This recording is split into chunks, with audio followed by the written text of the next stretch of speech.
Alright people, hello and welcome to a Yurchenko video, kind of going over the drills that I use when going about teaching this skill. Start off, I always make sure their cartwheel step-ins look really nice. I like the carpets and the crayons set up here to just kind of emphasize the straight body hurdle. I always make them fall to a hollow body when they finish, just to kind of overemphasize the body shape, as if we're going slow motion, I want everything to be near perfect here. So when they do that, I have them always go to that rounded shape against a block or a barrel. Again, just going over a really nice body shape, making sure their cartwheel, their feet are actually over their head for that. Next is a round off shoot back. These are, at least to me, the bread and butter when it comes to teaching this stuff. This really gives them over the hump of running full speed towards a really large object. I'm really looking for the consistency in round offs, making sure that we're not changing any of our technique when it comes to it, because most of the time you see all the kids go and they change their round off because they don't want to hit the ball. But if we can really get the consistency in the amount of steps or the power, really is what I'm looking for. If we can get consistency with that, then we know we're going to be solid when we go to actually run at the ball. Next is the round a flip-flop up to the 2 8-inchers. I use that to kind of help them flip up onto higher surfaces, as usually it's not something that they're mainly training a lot for. So I throw this in here in conjunction with the shootbacks. This is a new little one I found and I'm testing it out right now. I'm not sure how I feel about it yet, but flip-flopping up to a cheese mat or a higher surface is always good training. This is just going to strengthen their handsprings. It's going to be good for the vault and also the floor as well. Just kind of making sure their feet are in front of them, nice and strong legs, reaching the hands back, being long is what we're looking for. So no crunchiness and just staying consistent with that. When introducing the skill, the main fear really plays a factor into it. Kind of everyone's scared to flip back on a higher surface. This is a great way to introduce that. Just a bounce back to a push-up position, getting over the fear of flipping back onto a higher surface. Use a trampoline, have them land in a push-up shape to get the good shapes rocking.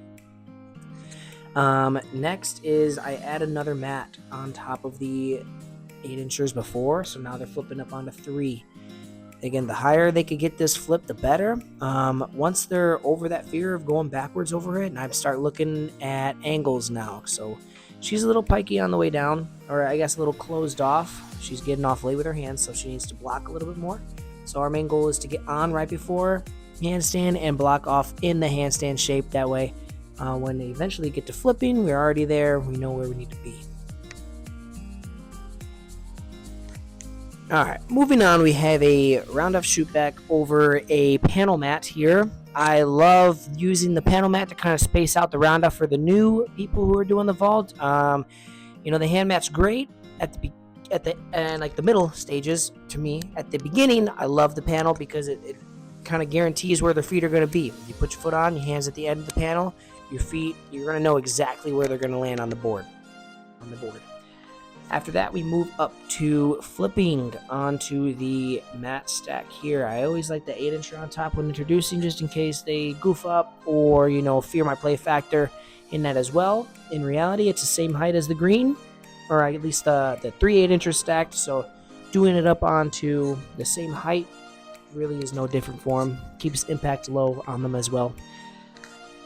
Once the shootbacks on the springboard look good, we're going to start flipping up onto higher surfaces instead of just a shoot back. This is going to replicate the vault very nicely and just build that up until it's like resi size, a little bit more than resi, and that's pretty much a vault right there, we swap out the panel mat for the hand mat, and all of a sudden it's looking a lot like a Yurchenko. Again, I'm going for angles, and again, the main thing is consistency with the round off. They cannot slow down. They cannot change what they are doing. The same way they shoot back is the same way they round off here, except we just add a flip. And after that, it's back to the beginning again. Shoot back over the table. The more they could do of these, in my eyes, the better. Obviously, be careful of overdoing it, but again, if they can find consistency with this and get over that fear of changing their round off or stuttering their steps, consistency is key. This is key. So the more of these you could do, the better without overdoing. But yeah, that just about sums it up. Those are some of the key little drills and stuff that I use when it comes to teaching the skill. Again, I'm learning as I go as well. Be on the lookout for more content like this, as I want to start trying to post here a little bit more. Thanks for watching. I'll see you in the next video.